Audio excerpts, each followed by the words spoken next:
Oh, change monitor. I monitor that guy. Or master gaba. You wanna about waiting?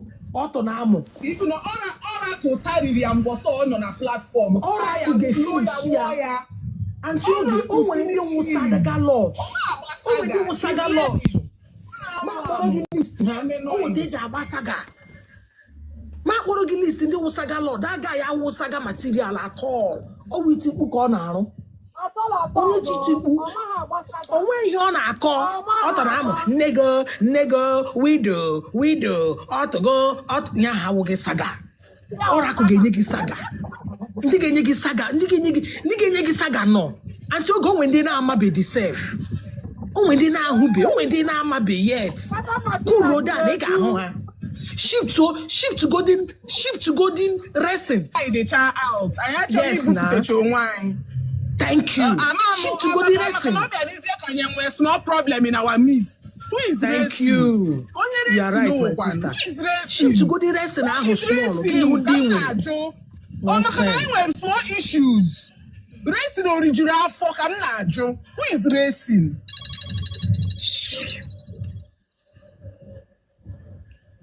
Nelo.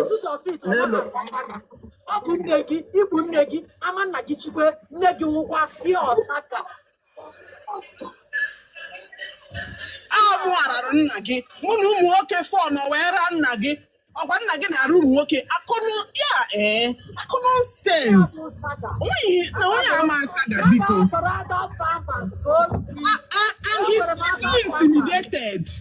In racing were complex issues. On a carry any small thing on a trigger. Any small thing on a trigger racing because your giraffe is not easily triggered. If you know yourself, you're not easily triggered. Like this, you know going through react.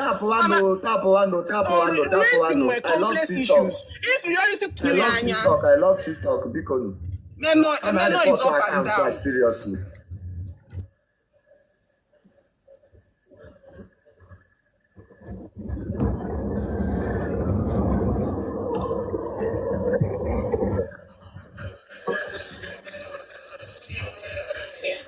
Another noise. Bugatti no. Yesterday, yana saga win. Saga win where would get where would bottom. And I the same thing or dear Koya. Jesus, be careful. Be good about a skin record. Oh, Kuriel again. He said it. I can go and bring back my life. Oh, you screen record. Would useless bottom. No get able to put a video, not get make them embarrassed. Man, only best why because I would not will ever screen record because DM one on Bikono. Hey, make he deny him now. Make I bring them out. Hey, because send the Alamiana DM Momo. Send the Alamiana DM Momo. Hey. Osubirila. You don't too much. You don't too much for this app. Osubirila. Osubirigo. Osubirila. Your mama no go come. Your papa no go come. You go come out and prove on it. You go bring that evidence. My sister can do that. Adaploma that Michelle Mama Lefen name. Mugu Kambo. I know they talk too much. You could blink up because send the alumnia.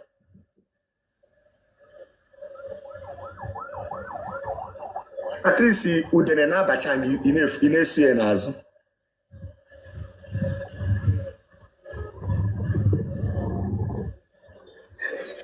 Get to Saga because of that money. Okay, Chinyere. Send the alum, send the alum, send the alumnia, send the alumnia. I'm telling you. Rangidora, Ranchora Tete. See no better until Saga. I pity him. Look delete TikTok and no Maria. You go baby go dear. That don't yoga man and when did it deadly na apa?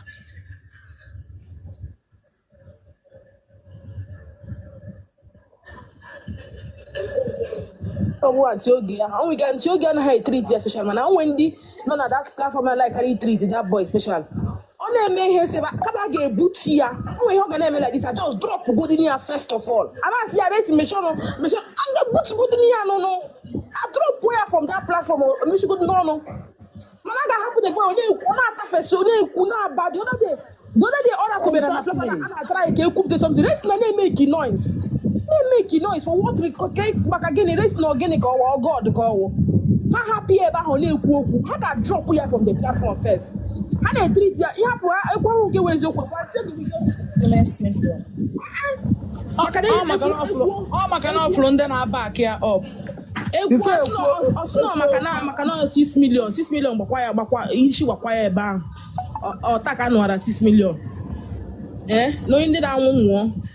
And I'm like he had at the platform sometimes. They say, what is possible? At least the platform out for everybody. And now when the man get back and feel comfortable. Yeah, remember that man I rest na them me and me I think as if no on Candy. Platform, yeah. Thank you. I will block anybody. Yeah, like it. Na age how can you put 6 million? That will you already can see until I'm okay now. Yeah, there's no okay board read until me go na barrier. Up to na barrier get the comment ya. The boy have no respect. No respect. No me give respect. No respect on my way.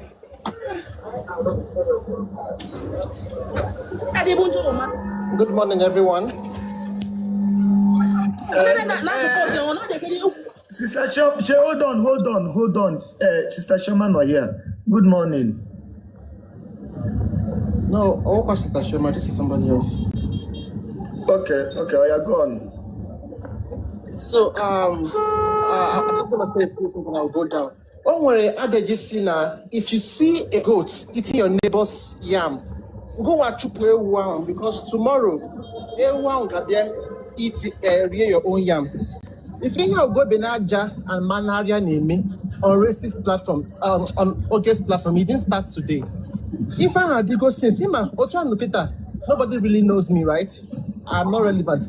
But I'm going to a platform and I'm misbehaving and you're applauding me. You're encouraging what I'm doing. I will be growing wings. And it's a matter of time until I fly. So racing has grown that wings. The wings has been strong enough. Now he's flying. And very soon he will fly so high that they won't be able to control him. Omego attempts before Ogechi Saga. He has tried it one time. And the same Sister Choma came up to stop him. And AGO Kuda, I was there.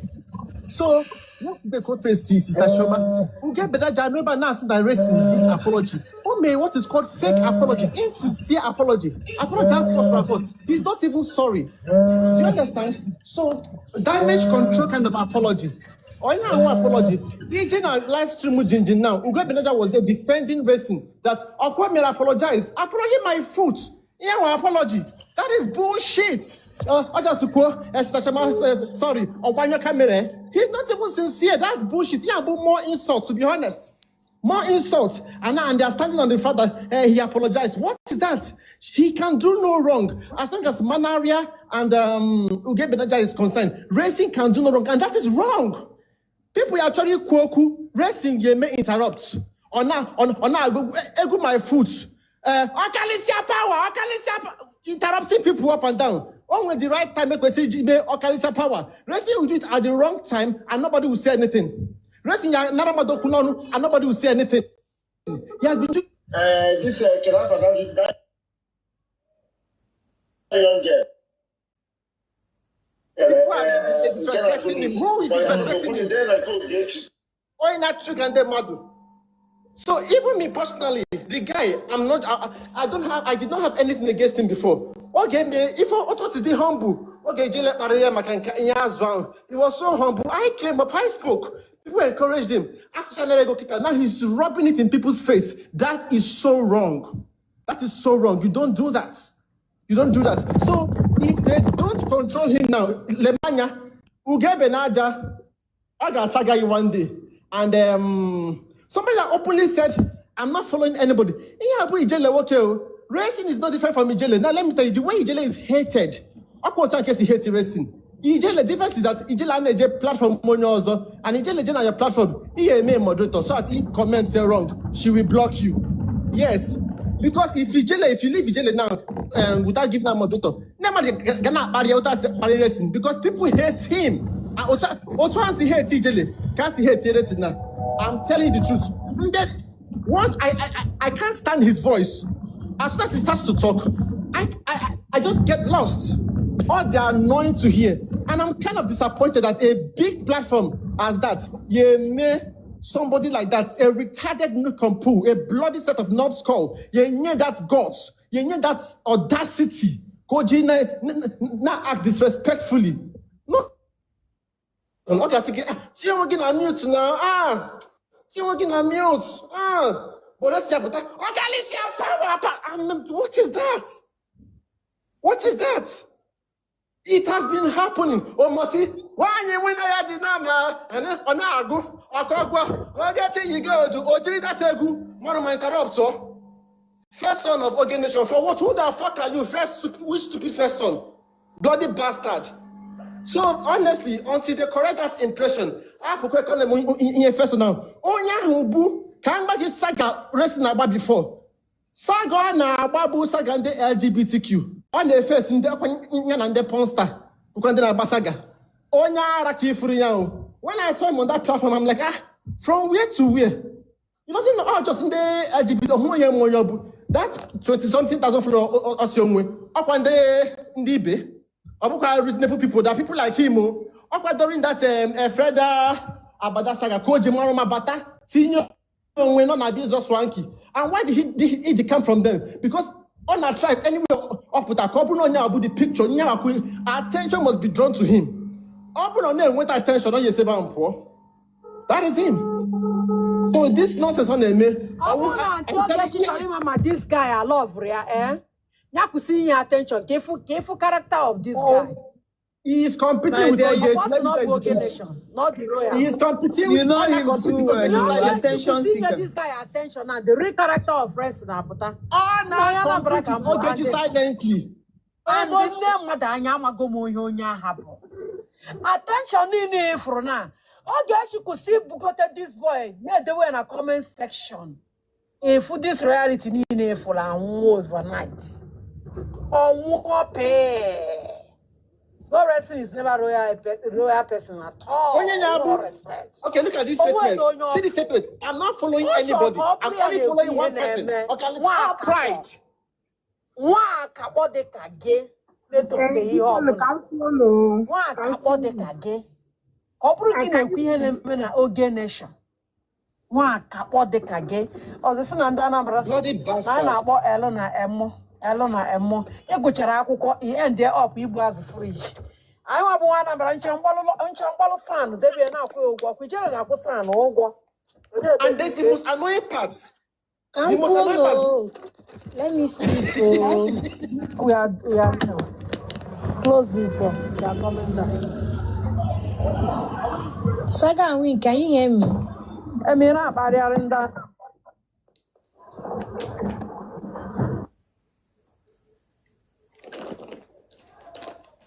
Una, good afternoon. No. I don't know. Una no kwa yemleku. I be my voice at the nime.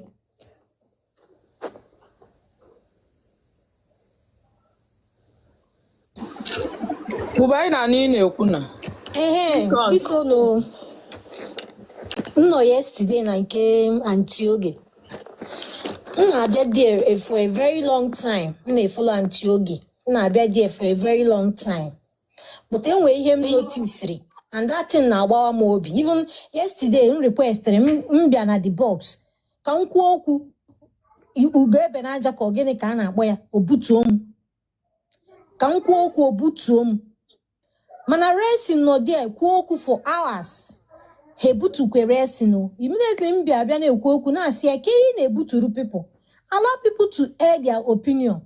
Uta racing siburu organization. Konyo una siburu organization. Emezina like you go do madu.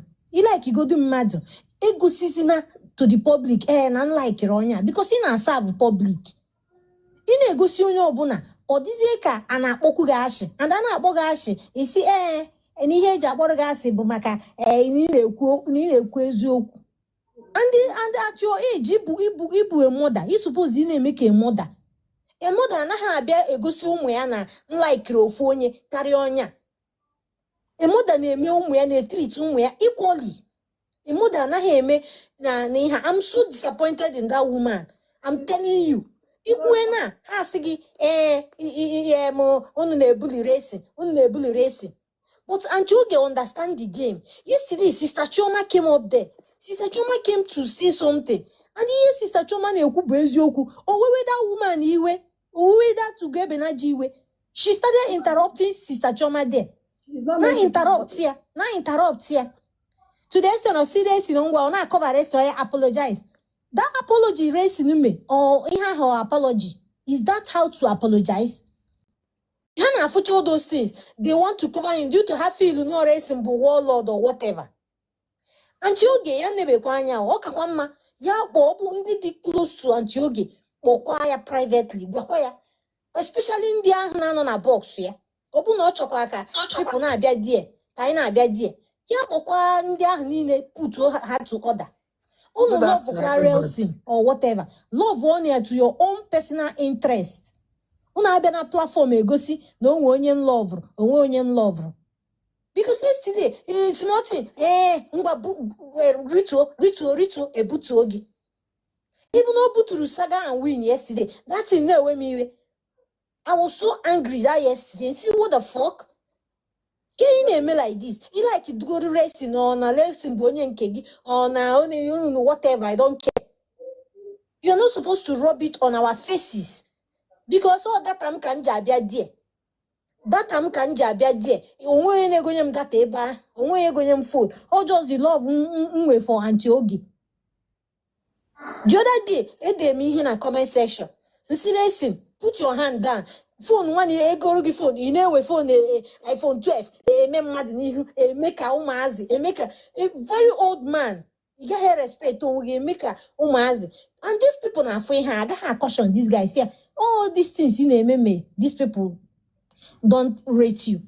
And you get what you do this guy. On a hand, oh yeah, engineer, you know, see because one engineer maka racing or whoever, none on a boss or Auntie Oge. Way. Man, onye mara Auntie Oge personally, na ya deri yao. Go about those women none on a box yao. Her love or racing, that is for them. And I'm you have love.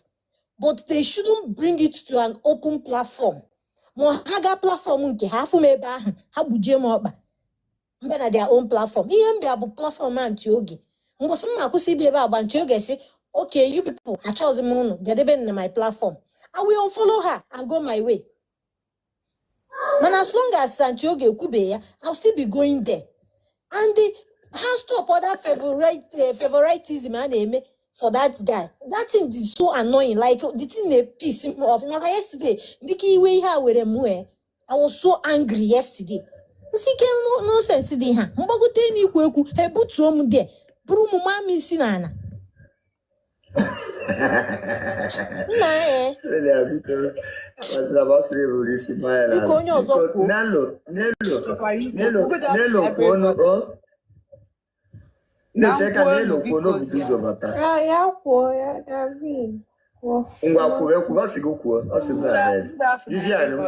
afternoon. Welcome. Good afternoon, everybody. Ihe melụ amata ma ọ gasaga win na ihe na ijele na-efuru okwu ya ebe ọbụla m fụkwa life ya mbata na-eme tapin na adị m agbagotere enu mana nke Auntie Oge ama m Auntie Oge from Facebook ka m bido follow we mbịa fia na TikTok dị very happy bidokwa follow we before issue na ijele wee bido so o nwere one guy na-akpọ Sinachi Abi Fanchi. Na be na life Auntie Oge every time I watch I did my comment but na tapping. Oh, one day that guy bara ebe a na mama ikpe na ebe ma ogasaga and win na ebe a this oga mbo racing na akpari saga and win so Osanchi Bisnachi we si ka emechizi okwu a racing wee bido kparịba that guy as in the thing na-ewute ki mama m that guy bụ one man Osinachi. like ife ọ kparị that boy wute mụ ebe nna mama m that guy bụ adị m efo dị ya mana ọ kparị this guy anti uge ebe n'aja nọrọ ebe a ihe ukwu godu ebe emete that guy pụọ ndị since then afụbeghị m ya na platform anti uge except yesterday a na-ekpe ikpe ọgbagote okwuru okwu ihe anti uge ebe n'aja gwara ya ebe ọ bụ na racing si ga-emere ya avoid na ịfụni ya emewe ya avoid the guy na-atara anyị ịkọwara ya na-abịazina na bụkwu mana peji anti uge ọsị ya ọ si like na-ekpe injustice nkiriche this woman editing nwokechi ịma arụ ọ bụ na ha ga onye a I believe na that guy racing on a mission onye a bịa scatter ihe onye a bịara imebi ihe and o mebie ihe akịta na ọgbọnakwa na ebe ọ na-anọ because I believe nnọọ mmadụ na-edinye ihe ọ na-eme abịa na-ekwu okwu na peji anti oge ọ bịa na-cause confusion ọ gbapee kamera na-eme aka ya ọta ka ihe ọ na-eme ihe ọ na-ewe m ihe ọ na-ekpu m eme aka ya ndị ọzọ ga-agbachite kamera ọgbanye kamera ya ihe echi ọkwa mea because anwụrụ ihe jikọ ọmụ ya mana ihe ahụ ọ na-eme adịrọ mma ọ dụghọ mma ọ bụrụ na ọ nwere ka ihe esi wee anti oge ya esi wee kọshọn ọhịa because anti oge adara sọpọt ya because ana m afụ ihe na-eme ebe a ọ nwere onye anti oge na-asọpọt just that na o nwere mmadụ na-abụ n'ebe a na-abịa sọpọt ihe na-adịrọ mma nke a na-akpọ mmanarịa and anti uge ebe na-abịa mmadụ na-aba abịa na-asọpọt karịa dadị ụta ka ha si na-aba akịa ọ na-akparị ndị mmadụ and iwe mgbe ọ na-akparị mmadụ ọ na-akpọ mma onye ahụ parents onye ahụ afa n'ọkwa ya maka mụ asị ka m kwuo ọ bụ na ọ nwere ihe a ga-eme ka akọchọn ya n'odosin ka ha fi ịbịa mebie ihe platfọm anti mba oge nation ka akọchọn ya ihe ahụ adịrọ mma ya kwụsị ya onye mụ asị ka m kwuo Izua, thank you my sister. Onye ọzọ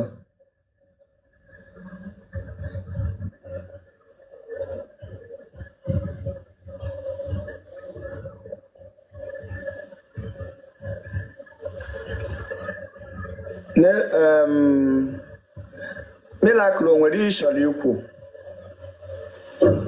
Hello, Sagawi. Good afternoon. Good afternoon. n'ụzọ okwu a na-eme honestly, I like him, yeah. I like Renge. Amaka gbagote elu Amaka.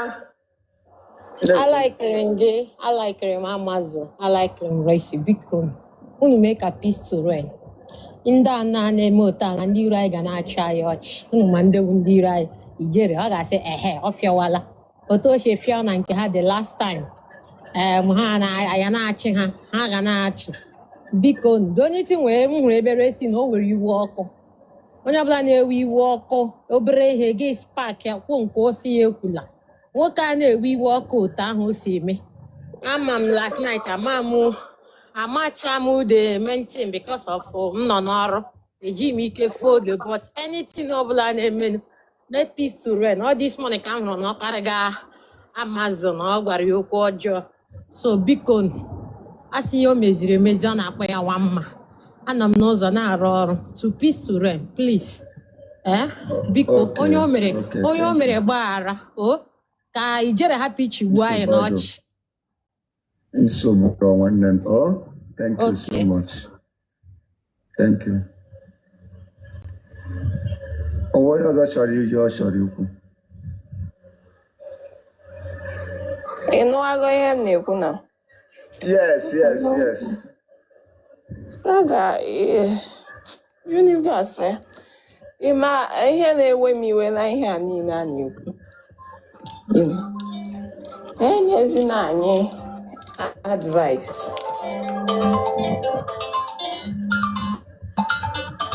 thank you advice anụ a na-enye anyị akwa ịma universe ịma ihe this guy particular thing this guy na-eme na-ewe m iwe otu anọ I will not go to his platform ana m aga platform ya and which keren ịgagodo aga comment ye na ihe ọ na-ekwu ihe ọ ya eme ome gị na ọ blọkọ gị akwa ifuru na peji antị oge wu amam how to like demonstrate it ka ha ghọta ihe peji antị oge stand for. Ebe ahụ ya awụ ihe ahụ isi ịchọghọ ka mmadụ kwuo ekwu ọ ebe ya awụ ịba ha na agwa gị data na ịchọghị ịnọ na your page is a open place for every voice. In as much as no when ndị nọ ebe ahụ nọrọ that is we decide again no when na ha nwere na ofu anụ ka ha na-achị, and we've been seeing that thing in that platform for long. Mmadụ apụtazina na-agwa anyị na ifo ihe anụmanụ ka anyị hapụzie ogbenye azụ friji I know they leave am anytime soon. Ama maka onye ọzọ.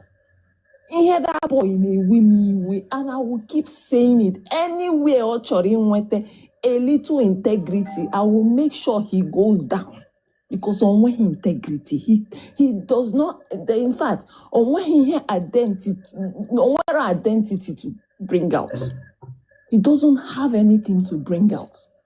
In as much as you cannot come otu ahụ that guy nọ mgbe ọ nọrọ na peji ọ na-asịtọchi ọnụ ọ sịtọcha ọnụ ọ pụtakwa na public ebe ọ na-awụ everybody na-abịa stand there onwe okwu dị ebe ahụ ikwu ya. In as much as anyị anaghị agree when it comes to that platform, we have to agree and focus on the matter.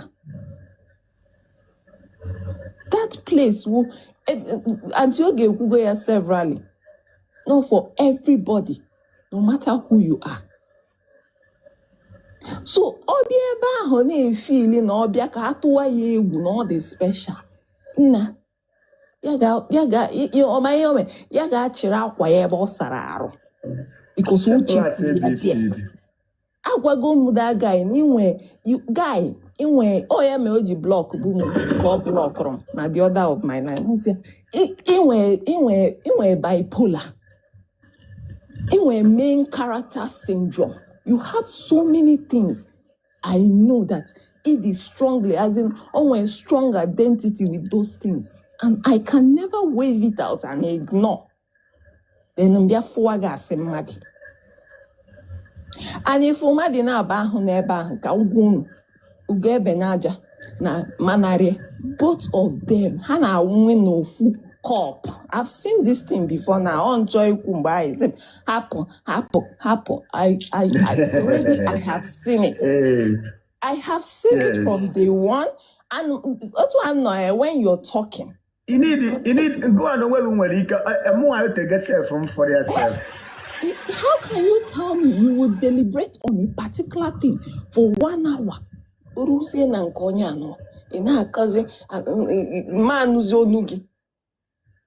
How does it make sense? And the only thing I'm not for there, yes, we can push with narrative. They speak how pushani may have, but as a very push narrative because of they have be push narrative, they smarter than them. Okwapo, enyekwu well, akparịrị. Geres na wo mepe platform, ona akparị onye ukwu, akparị onye nta, akparị everybody. Mando Uruhore, he will open his platform after insulting people in his platform. Then he comes out ebaye ojo zika madi parichara mo pota na junction mudonya mfuya the energy because me already I felt it. So you cannot come and mess around. They mess each around. You come out. Saga. In a way, go na that page on when they na pariki. And you want on a comment section and you na battle. This boy bago eba. And you want na barrier. And you want na barrier. Then how are they making? How they make encounter? This is just the key. If you know they ready for saga, no poor body. Sit down for your house. And I wouldn't actually walk because he's not getting that is anything on the protecting a life here. He's already on the floor. but I'm not going to roll with him. The only thing in the woman and also him and get platform and to get, he should stay on his own. Yeah, no run and care. Ochopano no choy 3 million go go me on him because this is deeper than what you think. So I chop me like detailed about him now for because I'm for chaya at a time and again I forward the result. He wants to be free. The identity or chora can't go. He's not seeing it anytime soon.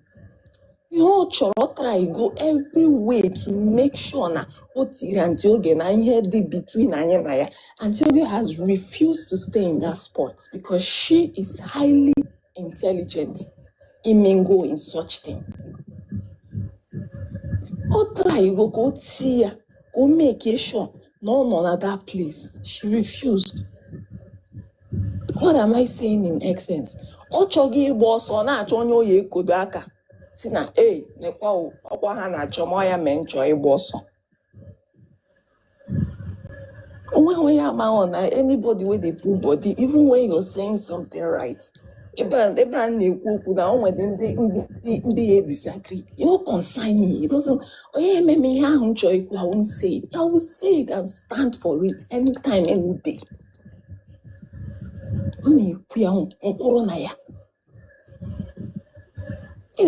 Actually, this lady. I thought me put her phone down. These two people never. I put her away. Yes, Tina, singing a hen apparent wine. Only choy woku han Anna Gana direction hatcho. They will cut it, they will distract. I was here one spirit of distraction. What the hell is wrong with them? It's no mazin on that section. I know get them online yesterday, 3, and I have to be in the error this morning. What am I saying in essence? Yeah, I feel it, we know. And if that guy leaves that platform is not going down anytime soon. Yeah, I made until get you more than aware. Saga material. Only corner was saga kaya. Who is he? Actually, Barama the saga. Yeah, ga bara mommy abada. Tao to the kaya. He should stop coming to present himself. No, then opota and I get back and I people won't jam or I would give him. Anywhere I jam him, I would give him because he as you know, or they call the guru, whatever you stand for, oh yeah, Mariana for gas.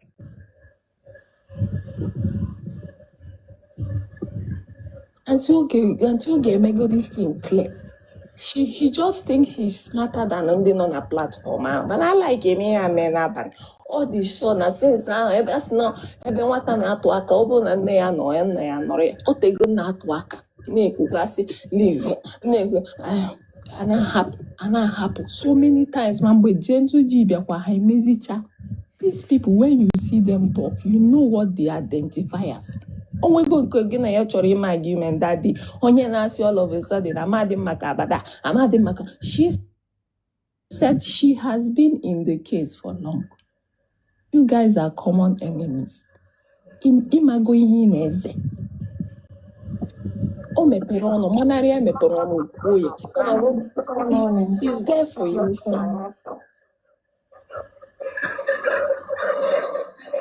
Oh, Saga, yeah, no one has here. That happened this boy. Ebo wona afọ ya na apia ya. Ofu, mbo wona ofo mo na garden ofo, garden ofo. Ya na apia ya. Ebo garden ofo, o de n'ofo. O de n'ofo.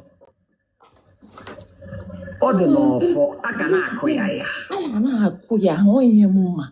And if he bully people for his page, make he come out. They wait for him from street. Oral street. Appear why not when they on a street? On a no can. Normally.